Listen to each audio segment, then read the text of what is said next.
hoy con la Se está sesión. grabando la llamada. Pues anteriormente habíamos estado revisando toda esta parte de los componentes de una dieta, ¿no? Desde la energía, el cómo estimarla, los diferentes nutrimentos que son importantes, sobre todo, por ejemplo, los macronutrimentos que cumplen diferentes funciones y también los micronutrimentos que tenemos, tanto vitaminas como minerales, y que cada uno lleva funciones muy importantes. Ahora, todo esto puesto en un contexto de aplicación, tenemos diferencias en cada parte del ciclo de la vida. Los requerimientos que se tengan, por ejemplo, en la lactancia son muy distintos a los que se pueden tener durante la llegada a la etapa de la vejez, ¿no? En el adulto mayor son muy diferentes. Es por eso que es importante conjuntar estas dos partes, es decir, conjuntar lo que pasa por sí en el organismo en esta parte del ciclo de vida, pero también los nutrimentos, la parte que están jugando. Entonces, déjenme poner la pantalla buena. Comenzando pues por la preconcepción, ¿no? Toda esta parte de algunos factores. No ha cambiado la diapositiva, ya. Comenzando por esta parte de la nutrición y algunos factores que juegan un papel importante desde la preconcepción, tenemos algunos, ¿no? Entonces, el enfoque en la nutrición y la salud preconcepción es muy importante, no solo en las mujeres, sino que también en los hombres por los beneficios que se pueden lograr, ¿no? El éxito en el embarazo, un embarazo sin complicaciones, un bebito nacido a término con muy buen estado de salud, el parto sin complicaciones o por ejemplo la cesárea pues con el mínimo de molestias, dentro de otros más. Y pues sabemos que durante el embarazo existen diferentes interacciones con todos los factores. Sabemos que hay algunos factores de riesgo potenciales para el desarrollo de defectos. Aquí pues son muy variables. Sí, Gustavo.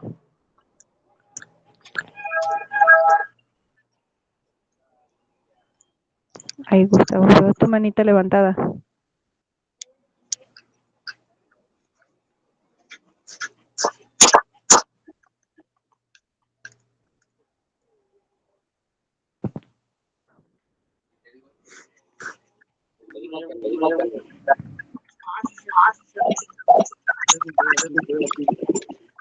Creo que fue.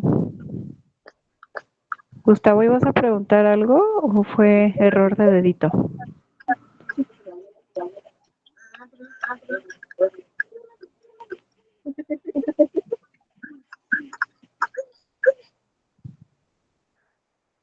Creo que fue un error de dedito.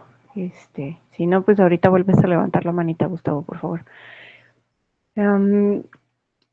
¿Qué les estaba diciendo? Sí, que tenemos diferentes factores de riesgo, ¿no? Aquí nosotros sabemos que son muy variables, desde alteraciones genéticas, las interacciones que pueden existir entre los genes y el ambiente, por ejemplo, el tabaquismo materno, ¿no?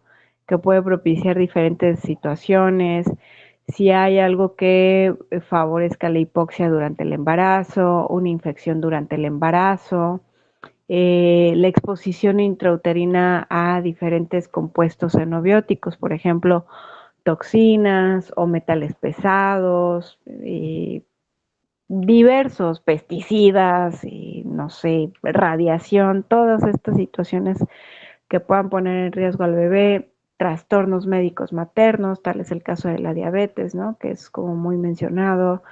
También la medicación o la exposición a sustancias en la madre, por ejemplo, mujeres que están en embarazo con cáncer y recibiendo un tratamiento de quimioterapia. También el abuso de sustancias ilícitas como el alcohol, el déficit de nutrimentos al inicio del embarazo, el yodo, la vitamina B12, la vitamina D, la vitamina A, la vitamina K, el cobre, el zinc, el ácido fólico, que todos ubicamos perfectamente el ácido fólico y el hierro porque muchas veces el sector salud los acerca a las embarazadas. también la obesidad y pues que el padre o la madre tengan una edad avanzada. Todos estos factores es importante tenerlos en consideración porque en un momento determinado se pueden traducir en el éxito o fracaso. Entonces, en el sentido de la nutrición, es importante que nosotros lo interpretemos porque se ha demostrado que los cambios dietéticos disminuyen trastornos ovulatorios y mejoran la fertilidad. Por ejemplo, en mujeres, la deficiencia de vitamina D puede estar asociada con resistencia a la insulina y con el síndrome metabólico, sobre todo en aquellas mujeres que tienen síndrome de ovario poliquístico. Y los niveles de la vitamina D en los hombres se asocia con valores más bajos de testosterona y menor calidad de esperma cuando la vitamina D es deficiente. Entonces, la orientación preconcepción se basa en todos estos hallazgos que muchas veces es encontrar a aquellas mujeres embarazadas que están iniciando el embarazo con un estado nutricional subóptimo, ya sea por ingesta inadecuada o bien porque la situación nutricional no es la ideal. Entonces, aquí ustedes, pues principalmente, lograr detectar, ¿no? ¿Quiénes son los individuos en riesgo en el sentido de hacer más rentable su servicio, ¿no? ¿Vas a comentar algo, Gustavo?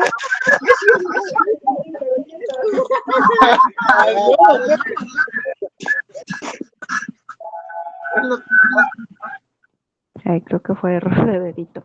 Entonces,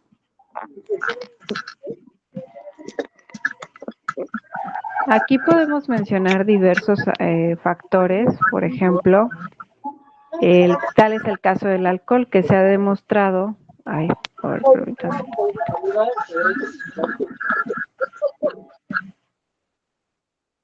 Ya, perdón. Entonces, veíamos por este lado la nutrición, ¿no? De una deficiencia de una vitamina. O sea, sin hablar del bebé, ¿no? Y complicaciones, solamente los papás.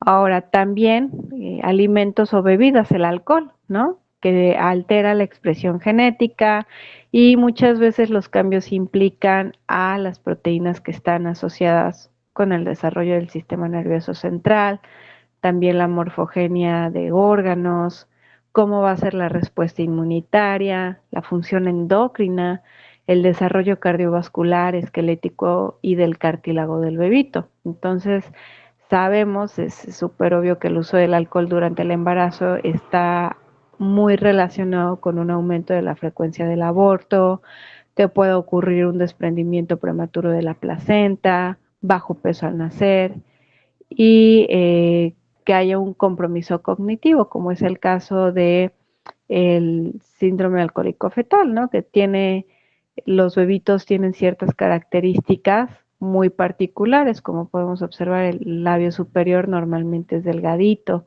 el surco nasolabial no se aprecia, está como todo parejito, la nariz muchas veces está aplanadito, también la parte superior de las orejas no está bien desarrollada. El puente nasal se encuentra abajo y los ojitos tienen la característica de que las fisuras palpebrales normalmente son chiquitas.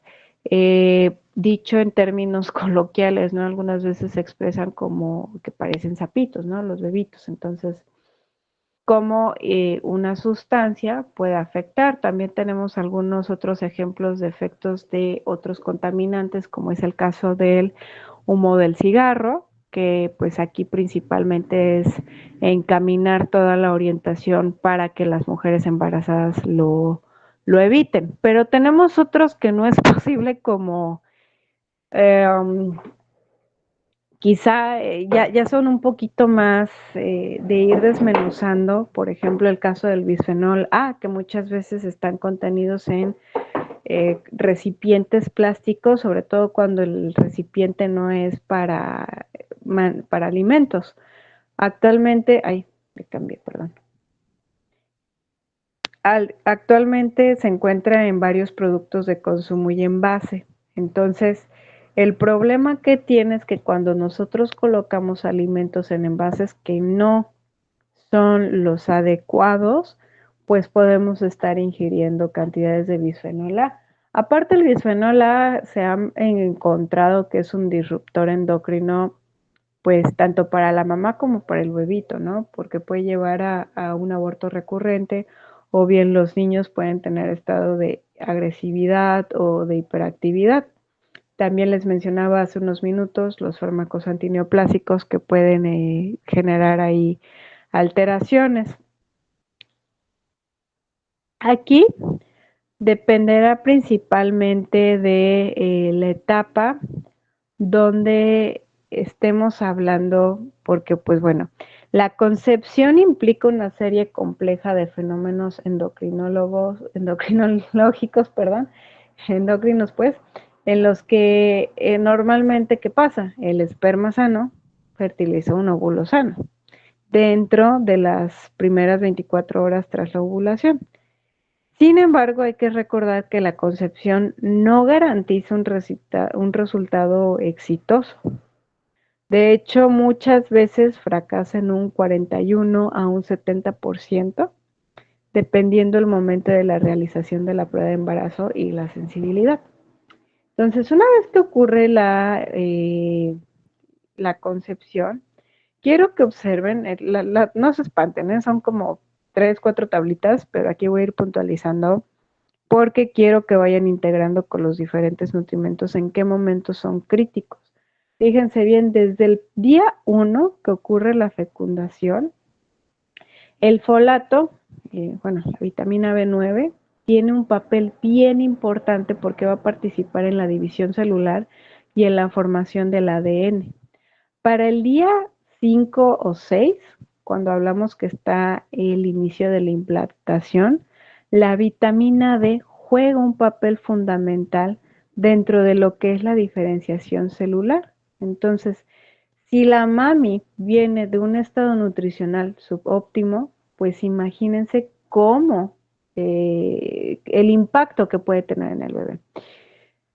Para la fase 6, que pues, se habla que es una fase de estría primitiva, más o menos a los 13 días, quiero que observen que aquí está la vitamina A, E, C, cobre y el ácido docoico xenoico, y que tienen un papel relevante. ¿Por qué? Porque participan en toda la diferenciación celular, en la formación de diferentes estructuras. Entonces, pues ahí el desenlace que puede tener si no tenemos los nutrimentos necesarios puede ser fatal, ¿no? De hecho, observen igual para lo que es día 16, día 17 a 19, día 19 a 21, cómo tenemos otros compuestos, o sea, una mezcla, ¿no?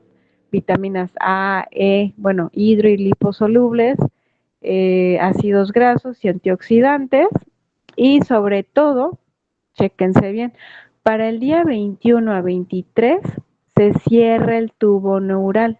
Entonces, si de antemano la mamá no tenía en sus planes el embarazo y aparte que el estado nutricional fuera subóptimo y aparte también que el papá tuviera un estado nutricional subóptimo, aquí se corre mayor probabilidad de que existan malformaciones en este punto. Y pues fíjense, para días 21 a 23, o sea, ni siquiera te das cuenta todavía que estás embarazada. O sea, como que estás así de sí, no, todavía me hago la prueba, no me hago la prueba. Entonces el desenlace puede ser fatídico. Aquí igual dentro de lo que es días 23 a 37, lo que quiero que observen igual es que tenemos varias vitaminas que se repiten, sobre todo la vitamina A, pueden observar que juega un papel muy, muy importante, también el DHA, también el folato, ¿no? Son como los que más se repiten, más no por eso quiere decir que no sea importante las proteínas, el zinc, el hierro, todos los que tenemos aquí, por ejemplo, presentes para lo que es la fase 14. Tenemos algunos otros, fíjense, en la fase 17 de los 44 de los 42 a los 44 días, Está la vitamina K, que recordemos, la vitamina K pues la podemos obtener de los alimentos, pero también parte de nuestra microbiota se encarga de producirla. Eh, Continuamos y pues para día 56-60 siguen siendo necesarias varias vitaminas. Entonces, aquí la reflexión principalmente que quiero que se lleven, y sobre todo porque pues todos los profesionales de la salud siempre debemos de ser promotores de salud, ¿no? Actuar a nivel prevención, pues recomendar a todas las mujeres en una edad reproductiva el estar, a lo mejor visitar de vez en cuando al nutriólogo, ¿no? Si ustedes detectan por ahí que les está refiriendo un escaso consumo de alimentos que son ricos en las vitaminas lipo e hidrosolubles, pues tratar de dar una orientación basada en estos grupos de alimentos que vamos a promocionar. También no es exclusivo de las mujeres, como les decía, hombres en una edad reproductiva, pues también dar las sugerencias, ¿no? Las recomendaciones. Ahora, sabemos que en el embarazo ocurren pues muchísimos cambios fisiológicos, demasiados, ¿no? Es como toda una montaña rusa. Para empezar, en cuanto al volumen y la composición de la sangre, sabemos que el volumen sanguíneo se expande aproximadamente un 50% ya para lo que es el final del embarazo. Entonces, este aumento del volumen sanguíneo produce una disminución de los valores de la hemoglobina, la albúmina, también de las vitaminas hidrosolubles, sobre todo cuando está cerca del final del primer trimestre. Y en el caso de vitaminas liposolubles y otras fracciones lipídicas como los triglicéridos, el colesterol, los ácidos grasos libres, normalmente aumentan para asegurar un transporte de energía adecuado y suficiente al feto. Mientras que los valores normales del hematocrito y de la hemoglobina van cambiando cada trimestre y que también se van a ir ajustando con base a aumente la altitud y el grado de tabaquismo. Entonces, aquí ustedes recordar que en el caso de que estén con una mujer embarazada, pues recordar que los valores de referencia cambian, ¿no? Para la interpretación de los análisis bioquímicos, principalmente, ¿no? En cuanto a la función cardiovascular y pulmonar, bueno, no, a ver, espérenme tantito, no me quiero quedar con las ganas, denme un segundo.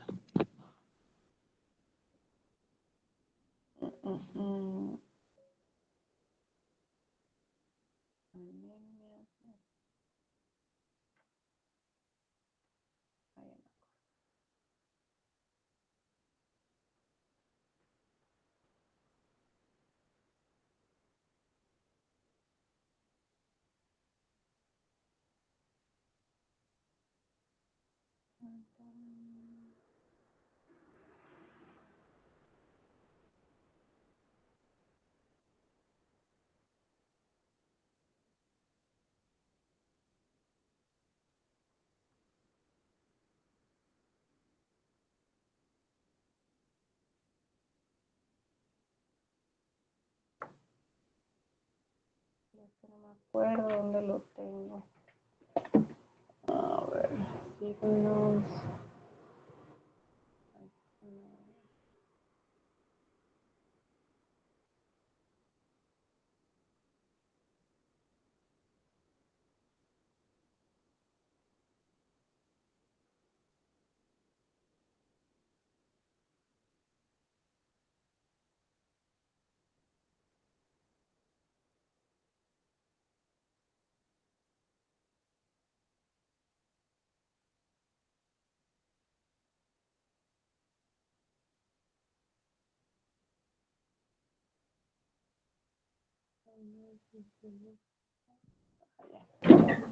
Ya lo encontré. Sí, digo, ya que estamos hablando del tema,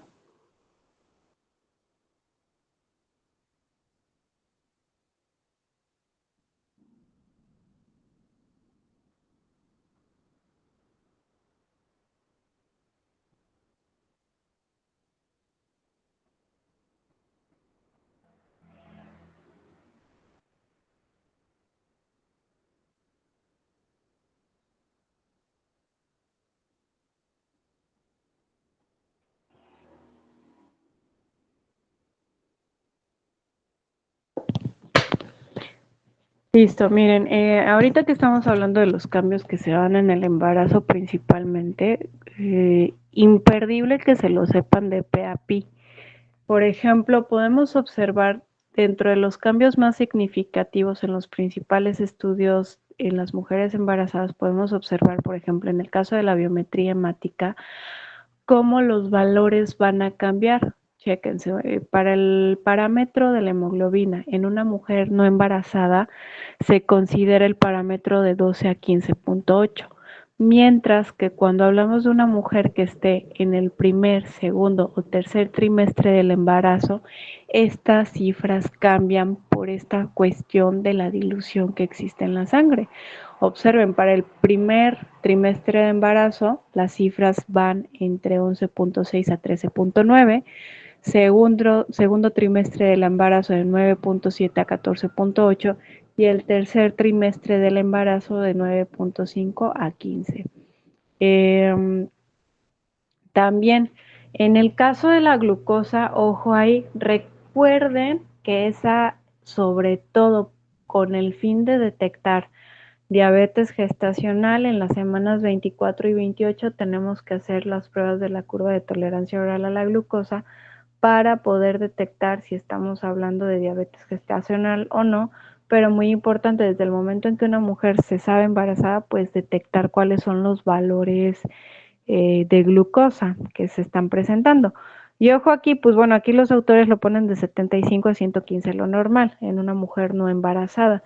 Sin embargo, recordemos que lo ideal es que los valores se encuentren entre 75, bueno, digamos entre 80 a 100, hablaríamos valores normales, ¿no? Déjenme, aquí está el perfil de lípidos que ahorita les estaba comentando que cambia. Chéquense tan solo con los triglicéridos, lo que pasa aquí. Lo normal es que una mujer no embarazada presente valores de triglicéridos de menos de 150, pero cuando hablamos de una mujer que está en el primer trimestre de embarazo, observen cómo pasa el rango hasta 159, se podría considerar como lo normal. Y observen lo contrastante que puede ser en el tercer trimestre, que ya los valores normales son de 131 a 453. Se los digo porque, pues sí, de pronto ya cuando, no sé, o sea, en el área donde ustedes se vayan a desempeñar, pero pues si tienen a una mujer embarazada, que de pronto ahí les llegue con resultados, ¿no? De pruebas de laboratorio y que no estén como familiarizados con las cifras, podría dar lugar a un diagnóstico erróneo. Y pues imagínense, ¿no? De por sí ya la mamá con el nervio del hijo y aparte que le digan que algo anda mal, cuando realmente no anda mal, pues sí es grave. Aquí también las pruebas de funcionamiento hepático se van modificando principalmente. Entonces, hay toda una serie de cambios. Ahorita se los quería compartir principalmente para que lo tuvieran como bien ubicado, ya en sentido cuantitativo. Déjenme regreso a la diapositiva que estábamos teniendo.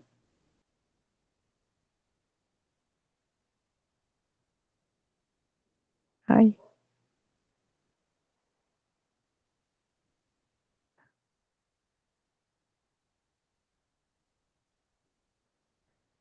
Entonces,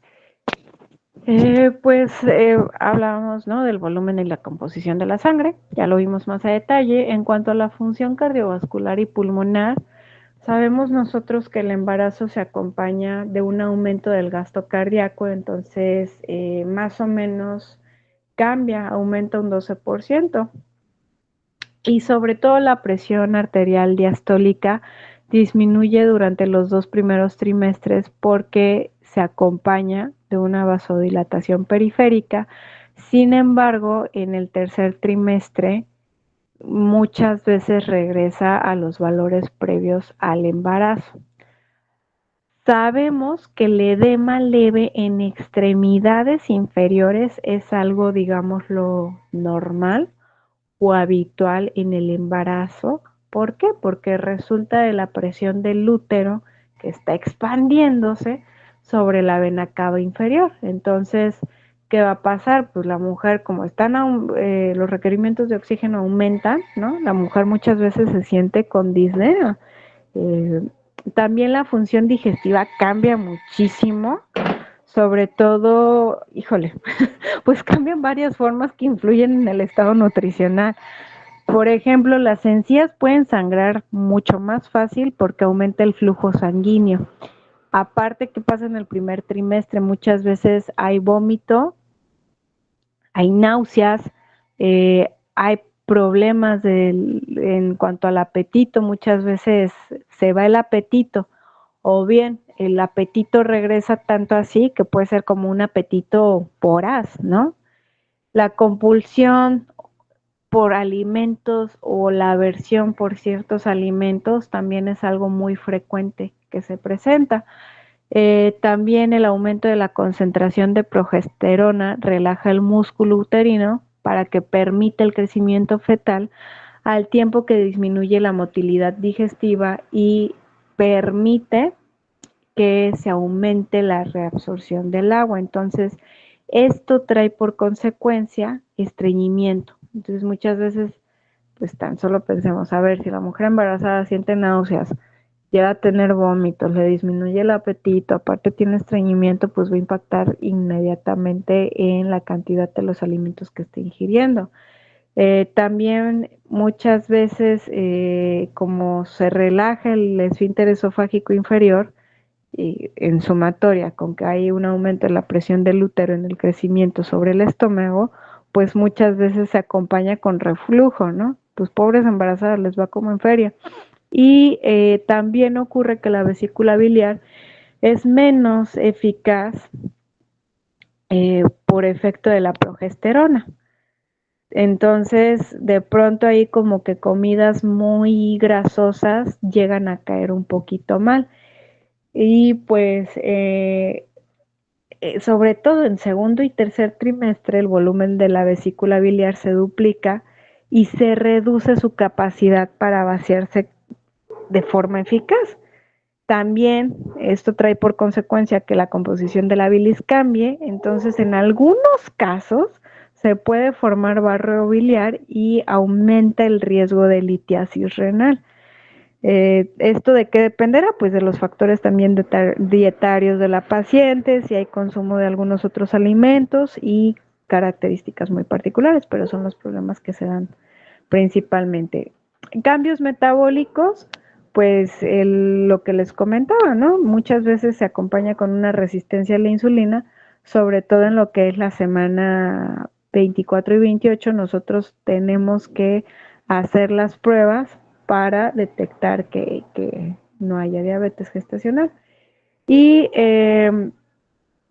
pues fíjense ahí el dato, la sensibilidad a la insulina disminuye de un 50 a un 70% hacia el tercer trimestre, o sea, es una cantidad considerable.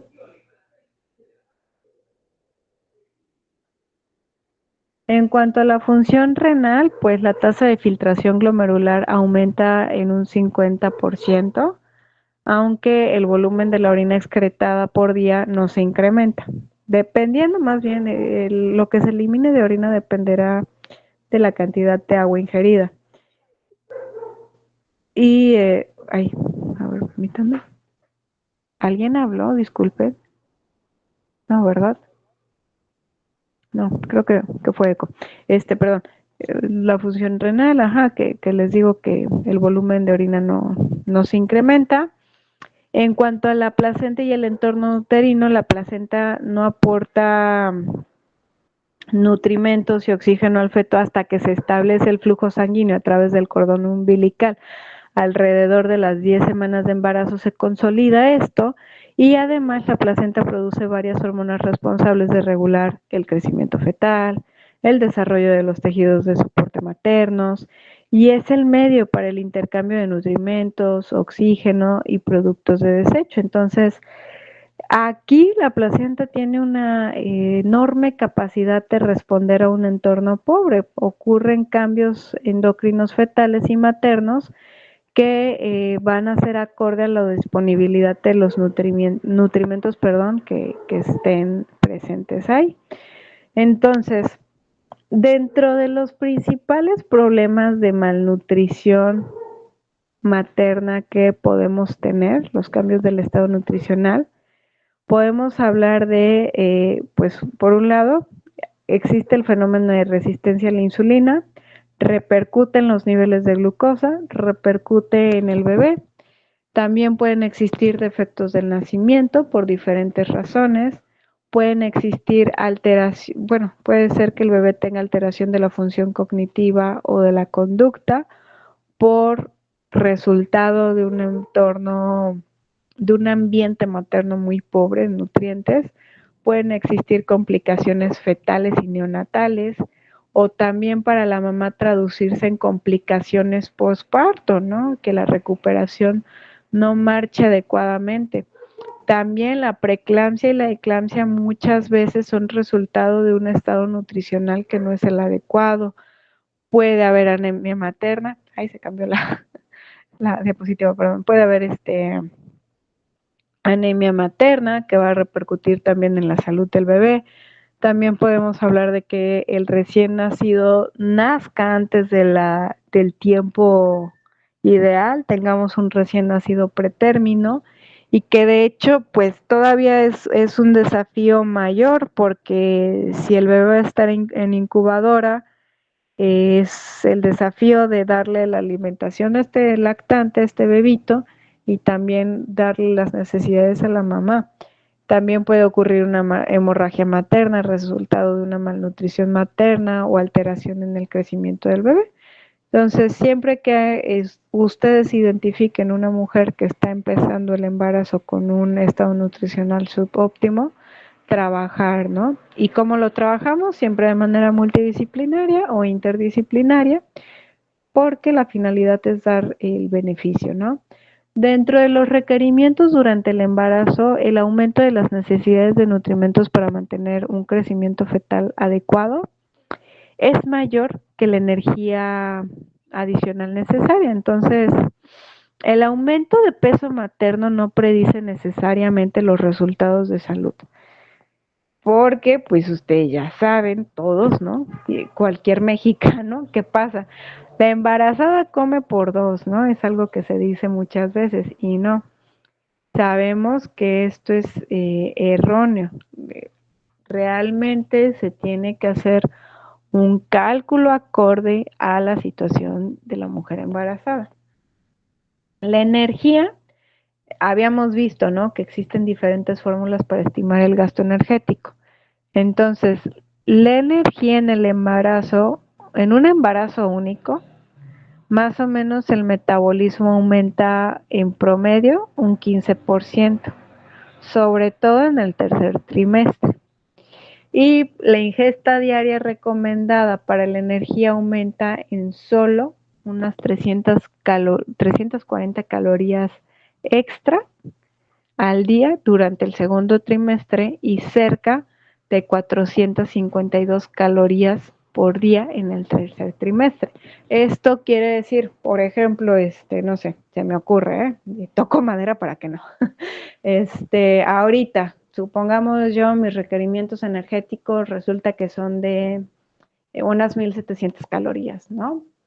Si estuviese embarazada y ya estuviese en un segundo trimestre, pues aquí mis requerimientos iban a aumentar de 1700 a 2040 aproximadamente, o sea, añadiendo ese extra de 340 calorías. Y para el tercer trimestre iban a ser todavía un poquito mayor.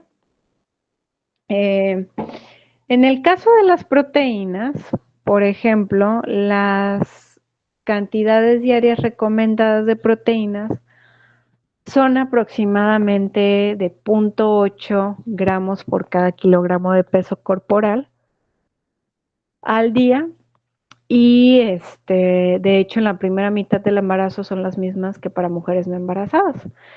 Más o menos ya las necesidades aumentan a partir de la segunda mitad hasta 1.1 gramos por cada kilogramo de peso al día. Y ojo aquí, por cada feto adicional se recomienda al menos otros 25 gramos de proteína al día. Es decir, supongamos ahorita yo igual que me estoy poniendo de ejemplo, supongamos que mi requerimiento ahorita, estoy en la primera mitad del embarazo, supongamos que vienen siendo de 60 gramos, ¿no? Pero resulta que son gemelos. Entonces aquí requeriría yo estas 25 extras, es decir, 85 gramos extras, ¿no? Entonces, dado que las proteínas se usan como fuente de energía, el total puede ser de hasta 175 gramos por día, dependiendo, ¿no? Si hablamos de un embarazo gemelar o ya embarazos múltiples. Pero dependerá, porque por ejemplo la Organización Mundial de la Salud utiliza cálculos ligeramente diferentes, más o menos 0.83 gramos por cada kilogramo de peso al día como requerimiento basal de proteínas y una adicional de más 0.7 gramos de proteína al día en el primer trimestre, más 9.6 gramos al día en el segundo trimestre y más 31.2 gramos de proteína al día en el tercer trimestre para mantener el aumento de peso acorde. También existen otras directrices, perdón, que son más antiguas, que varían un poquito de la OMS, pero pues más o menos es similar. Entonces, el problema es cuando hablamos de una deficiencia de proteínas. ¿Por qué? Porque tiene consecuencias adversas como el retraso del crecimiento fetal. También recordemos que las proteínas están implicadas en la síntesis de hormonas o también para lo que es la síntesis de neurotransmisores. En cuanto a los hidratos de carbono, realmente ahí no hay como tanta modificación de lo que veíamos en condiciones normales. Se llegan a recomendar entre un 50 a un 60% del volumen energético total, pero dando la prioridad de que no sea más del 10% proveniente de hidratos de carbono simples y se esté asegurando que hay ingesta adecuada de fibra, sobre todo porque recordemos, muchas veces es muy común el estreñimiento en esta etapa. Entonces, no vamos a dar cantidades muy elevadas, pero tampoco muy bajitas. Lo importante es que sea lo adecuado para que el tránsito intestinal esté correcto. Y ojo aquí, como recordemos que existe una resistencia a la insulina, bueno, se puede presentar resistencia a la insulina, lo ideal es que siempre sean comidas completas, es decir, en un tiempo de comida yo acompaño mis alimentos que son ricos en hidratos de carbono, con alimentos que son ricos en proteínas y en lípidos. En cuanto a los lípidos, no existe tal cual una ingesta diaria recomendada para los lípidos totales durante el embarazo. Sin embargo, una realidad es que las demandas para los ácidos grasos omega 6, por ejemplo, el ácido linoleico y el ácido alfa-linolénico, aumentan ligeramente. En, perdón. Entonces, en el caso del ácido docosahexaenoico, el famoso DHA, muchas veces se llega a recomendar un consumo mínimo de 200 miligramos por día, realmente puede ser hasta un poquito más. Entonces, reitero, no hay una ingesta diaria recomendada, pero ojo aquí, recuerden cuando hablábamos del tema, decíamos que puede ser un aporte entre un 20 y un 30%, dependiendo si yo no tengo alguna complicación. Supongamos, tenemos una mujer embarazada que además presenta dislipidemias y que además hay datos de hipertensión, pues obviamente aquí el nivel de los lípidos en la dieta va a ser ligeramente más bajo. En cuanto a la cantidad de los líquidos, pues principalmente lo habíamos revisado con base a a las calorías que estamos determinando o estimando. Esto quiere decir recordar que van 1 mililitro hasta 1.2 mililitros por cada caloría consumida. El problema es a veces que las embarazadas no quieren estar tomando líquidos por una. Les puede generar más sensación de náusea. La otra, pues porque a cada rato estás yendo a hacer pipí, pero porque pues tu vejiga está toda apachurrada, ¿no? Del bebito. Entonces, aquí más bien lo importante es tratar de garantizar que se estén tomando los líquidos suficientes y de preferencia pues agüita simple, ¿no? No satanizo los refrescos ni nada, chicos, no, no hay, recuerden que siempre hay que buscar los matices en la nutrición, pero estarán de acuerdo, ahorita que les mencionaba que en el embarazo es más probable que se formen cálculos renales. Entonces, por esta situación, los refrescos, pues tratar de limitarlos, ¿no? Realmente. Pero pues ya si viene el antojo, pues tratarlo de adecuar. En cuanto a las vitaminas, ahora sí, ahí viene lo bueno. El ácido fólico, ahorita que estábamos viendo las tablitas de los papeles de los nutrimentos en cómo se va formando ahí, pues el ácido fólico, recordemos que mantiene la eritropoyesis materna, la síntesis del ADN, el crecimiento fetal, el crecimiento placentario, y que los niveles bajos muchas veces se han asociado con abortos, con bajo peso al nacer, un nacimiento pretérmino, aumenta la incidencia de malformaciones congénitas, por ejemplo, defectos del tubo neural como la espina bífida, y también puede haber hendiduras bucofaciales o incluso llegar así a defectos cardíacos congénitos. Entonces, se recomienda que todas las mujeres en edad fértil aumenten su ingesta de ácido fólico a unos 400 microgramos por día en anticipación de un posible embarazo. Las mujeres que ya tuvieron un embarazo donde hubo afectación del tubo neural deben de consumir 400 microgramos por día, aunque no estén planificando el embarazo. Las que sí lo estén planificando, pues considerar pues el estar aportando hasta 4 miligramos, es decir, 4,000 microgramos por día, desde un mes antes hasta 3 meses después de la concepción. Súper importante. Y también las mujeres que presentan obesidad central, mujeres que fuman, que consumen alcohol o drogas, ¿no? Síndromes de mala absorción o diferencias genéticas relacionadas con la metilación y el uso metabólico del folato, pues tienen mayor riesgo de presentar niveles bajos de folatos. Entonces, igual estarlo suplementando. Y las mujeres que toman medicamentos anticonvulsionantes deben de estar monitorizándose porque se puede reducir el control de la crisis secundario de esto. Entonces hay como una pequeña particularidad. En cuanto a la vitamina B12, recordemos que es necesaria para reacciones enzimáticas, la generación de metionina, del tetrahidrofolato, el crecimiento, el desarrollo, la función inmunitaria.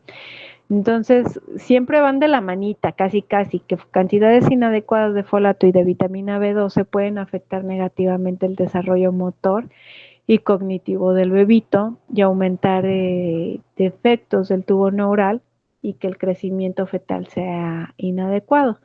Entonces, sobre todo en aquellas pacientes que son veganas, que tienen mala absorción, enfermedad de Crohn, sobre todo cuando la afectación va al ileón terminal, que hay una cirugía de derivación gástrica o que usen medicamentos inhibidores de la bomba de protones y que también estén utilizando metformina, tienen riesgo de deficiencia de vitamina B12 y que de hecho ahorita me vino a la mente, perdonen que lo haya como, no obviado, pero no lo haya incluido, fíjense, ahorita me saltó, ¿qué pasa en el síndrome de ovario poliquístico? Sobre todo en aquellas pacientes que tienen exceso de peso. Muchas veces los doctores mandan la metformina como parte del tratamiento, pues para tratar la resistencia a la insulina. Pero sorpresa, ¿qué pasa? Que las mujeres que tienen síndrome de ovario poliquístico, pues a veces se dan cuenta porque están en edad reproductiva, están buscando tener un embarazo y no lo logran, empiezan todo el tratamiento y a lo mejor en una de esas se logra el embarazo con uso de metformina, pues aquí es importante el preguntar, oye, a ver, ¿estás usando metformina? ¿Desde cuánto tiempo? ¿Te estás suplementando vitamina B12? Sí, ¿no? Ya te hiciste tus exámenes de biometría hemática para poder actuar a tiempo, ¿vale? Antes de que se me pasara ahí el dato que es súper interesante. Otro nutrimento súper necesario es la colina, que es necesaria para la integridad estructural de las membranas plasmáticas y la transmisión del impulso nervioso. Además, la colina y el folato están relacionados metabólicamente, entonces se recomienda una dosis de 750 miligramos. Bueno, es que es muy variable. Se puede recomendar desde 450 hasta 750 miligramos. 750 miligramos se vio que no es como una cantidad que genere malestar digestivo. Y, por ejemplo, en un huevito entero nosotros consumimos 147 miligramos de colina. Entonces, pues normalmente es aquí como el decir, ok, pues incluir alimentos ricos en colina para que esté aportándose gracias a la dieta y no haya mayor problema. La vitamina A, recuerden que es una vitamina liposoluble y es crítica e importante en la diferenciación celular, el desarrollo ocular, la función inmunitaria, el desarrollo y la maduración pulmonar.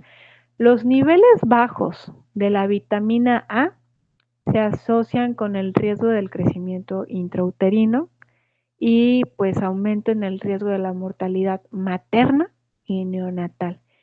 Pero también el exceso es malo. Un exceso de vitamina A es teratógeno, sobre todo porque hay de pronto pacientes que están utilizando vitamina tópica por algún tratamiento. Entonces ahí sí es importante que se suspenda el uso de este tratamiento antes del embarazo inclusive, porque recuerden, es una vitamina liposoluble. Nosotros tenemos reservas. Más o menos tratar de que se esté garantizando un consumo de 750 a 770 microgramos por día. En el caso de la vitamina D, normalmente la ingesta puede ser entre las 200 unidades internacionales hasta las 600 unidades internacionales por día y sobre todo para mantener la salud ósea tanto de la mamá como del bebito. Y en cuanto a los minerales, el calcio. El lactógeno placentario humano aumenta moderadamente la frecuencia del recambio óseo materno, por lo que la absorción materna de calcio a través del intestino normalmente se duplica en el embarazo. Entonces, durante el embarazo se acumula aproximadamente 30 gramos de calcio, principalmente en el esqueleto fetal, unos 25 gramos.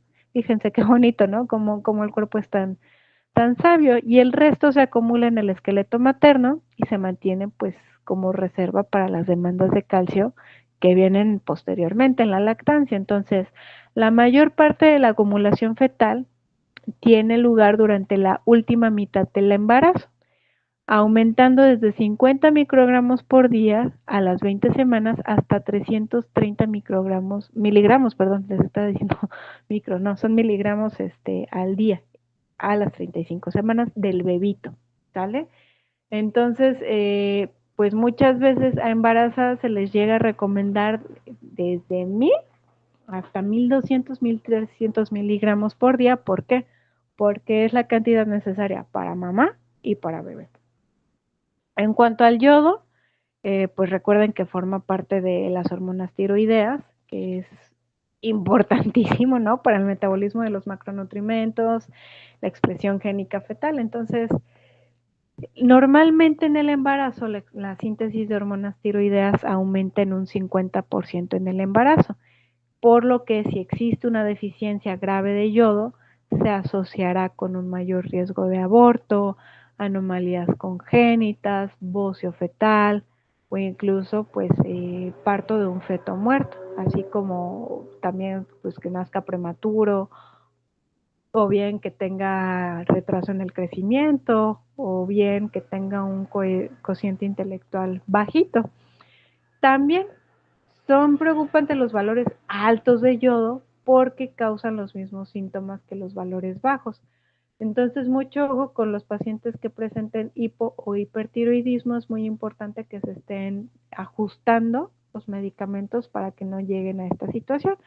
Y se recomienda una cantidad de 220 microgramos por día. En cuanto al hierro, sabemos que el consumo inadecuado de hierro puede conducir a una baja producción de hemoglobina, tendrá compromiso de la liberación de oxígeno al útero, la placenta y el feto. Entonces, por eso es súper grave.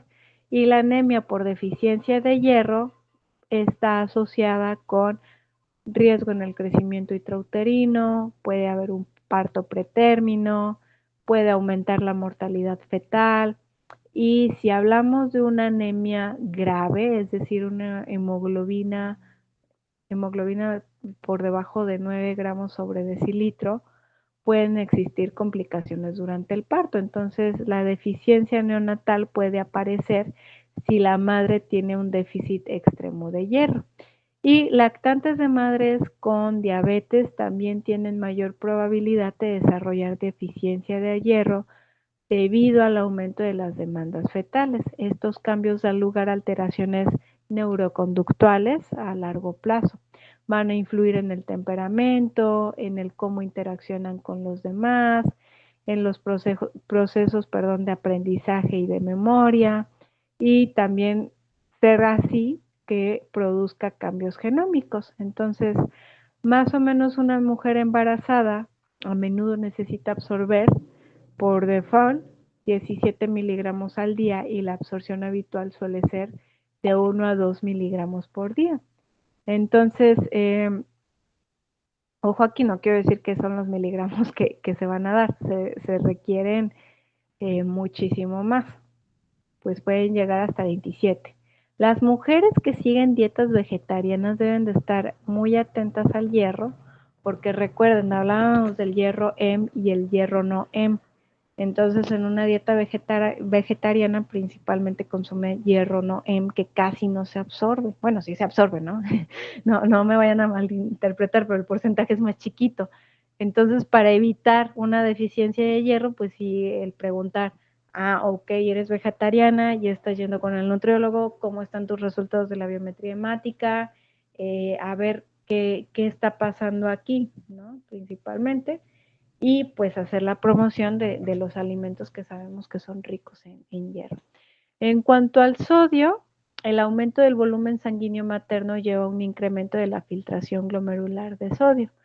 Y pues contamos, ¿no?, con mecanismos de compensación, sobre todo que van manteniendo este equilibrio de líquidos y de electrolitos.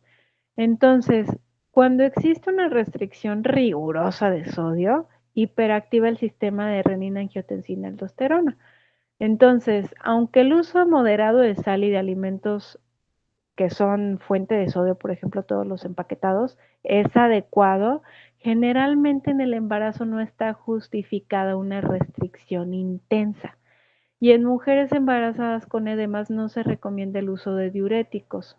Bueno, ahí dependerá cómo lo valore de la parte clínica, pero no se recomienda. Entonces, la ingesta normal en el embarazo no llega a variar, o sea, la ingesta normal sin embarazo y embarazo se van manteniendo ahí similares, o sea, unos 2.300, 2.500 miligramos por día. Y aquí recuerden este ejercicio que hacíamos de la conversión, ¿no?, de sal a sodio, o sea, de los miligramos. Entonces, chicos, hasta aquí le vamos a dejar el día de hoy, pues, por tiempos. No sé si tengan alguna duda antes de finalizar. Maestra, perdón, entonces, todo lo que comamos en el embarazo sí puede aumentar el peso del bebé, porque hay alguna, bueno, en mi caso sí nació poquito bajo de peso y me habían comentado que era porque no me había alimentado bien. O algunas mamás me decían, ay, es que yo tomé estas vitaminas, son bien buenas y comía esto y todo, y por eso no, o porque. No, mira, ahí más bien ya sería como ahondar un poquito a detalle, pero sí, aquí probablemente lo que pudo haber pasado quizá tus requerimientos, bueno, pues no quizá, los requerimientos energéticos aumentaron, ¿no? Y también la demanda de diferentes nutrimentos. Entonces, a lo mejor por parte de la dieta pudiste no haber cubierto lo suficiente, ¿sale? Ojo, no quiere decir estuvo súper mal, súper, no, o sea, pudo haber no sido suficiente. Y también las demandas propias de tu bebito pudieron ser a lo mejor un poquito más elevadas. Entonces, recuerden esta parte de la fisiología en el embarazo, el cuerpo de verdad siempre va a dar prioridad al bebé, tu cuerpo hizo lo mejor posible en su momento. A lo mejor el consumir las vitaminas prenatales sí te hubiera beneficiado, no sé cuantitativamente cómo hubiera sido el resultado, pero sí hubiera habido una diferencia. Ahora una pregunta, ¿tu bebito en cuanto a la parte neurológica, cómo estuvo? ¿Nació sin complicaciones? ¿Ya logró recuperar el peso? Sí, nació bien, pero bueno, sí es un poco delgado, pero me comentan que es porque así es la familia de mi esposo. Ah, ok.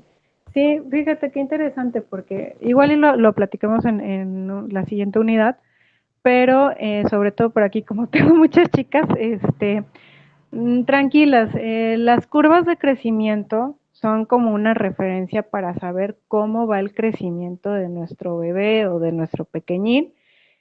No hay que alarmarnos si de pronto no está como en el percentil 50, 75, 85, ¿no? Que los queremos bien grandotes, como eran las abuelitas de antaño. No, más bien, o sea, nos están indicando, y sí, justamente, por ejemplo, yo soy de talla muy bajita, entonces yo no podría esperar que mi bebé fuera muy altote. Ahorita tú lo estás platicando con tu bebé, la familia por ese lado tienen pesos bajitos, entonces ahí no hay que alarmarnos. Entonces, en conclusión, sí, lo que consume una mujer es importante, cuidar la alimentación preconcepcional incluso durante el embarazo, porque puede favorecer aún más al bebito. Entonces, en tu caso también, bueno, no nos conocemos todos personalmente, pero dudo que estemos hablando de que tu dieta ya está así como muy, muy, muy deficiente. Sobre todo piénsenlo en pacientes que están en comunidades pues más alejaditas, ¿no? Que ya no están tan cerca de una ciudad. Entonces, chicos, pues no los entretengo más. Nos vemos la siguiente semana. Se van sin tarea, ¿sale? Cuídense mucho. Gracias, maestra. Bonita semana. Gracias, maestra.